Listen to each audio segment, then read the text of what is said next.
Amici di Sportisili, appassionati di calcio e di calcio giovanile, ben trovati dal Centro Universitario Sportivo di Palermo. Si affrontano il CUS Palermo e il Palermo FC per la gara valida per il campionato regionale giovanissimi under 15. Arriva Catanese in aiuto, per un attimo rallenta la corsa del numero 11 Rosa, che poi alza la testa, cambia gioco su Pietro Lacorte, che anticipa Casisa. Lacorte, Antu per tu con Anzalone, che è bravissimo in uscita, a puntare lo piccolo. Ancora Michele Balsamo, costretto a tornare sui suoi passi. Palla indietro su Francesco Balsamo, zona tiro per lui. Infatti ci prova, c'è una deviazione che favorisce Vitale. A tu per tu con Anzalone. Vitale segna il gol dell'1-0, sblocca la partita il Palermo. 22:30 sul cronometro. La firma è del numero 10, ovvero Vitale.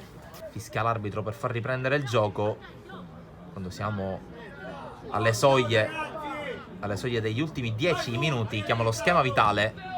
Pallone sul primo palo, smanaccia bene Anzalone, la palla rimane lì. C'è il tentativo da parte di Michele Balsamo e la rete del 2-0 per il Palermo. Ancora una volta una mischia, una deviazione favorisce il Palermo, che raddoppia con Michele Balsamo. Con Vitrano sulla palla, fischia l'arbitro. Rincorsa di Vitrano che scavalca la barriera, la palla sopra la traversa. Ci ha provato il capitano del CUS, Michele Balsamo. Prende il centro, l'appoggio per Pietro Lacorte, limite dell'area, servizio all'interno dell'area per Corda che spiazza Anzalone, ma non trova la porta.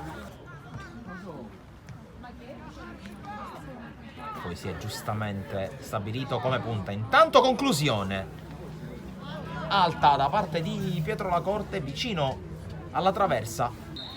Punizione con Vitale che la mette tesa in mezzo e arriva la rete di Corda, rete del 3-0, e dunque arriva la marcatura del giocatore ex CUS Palermo, che è sotto porta con questo cross teso e difficile da leggere da parte di Vitale. Porta a 3 la marcatura del Palermo.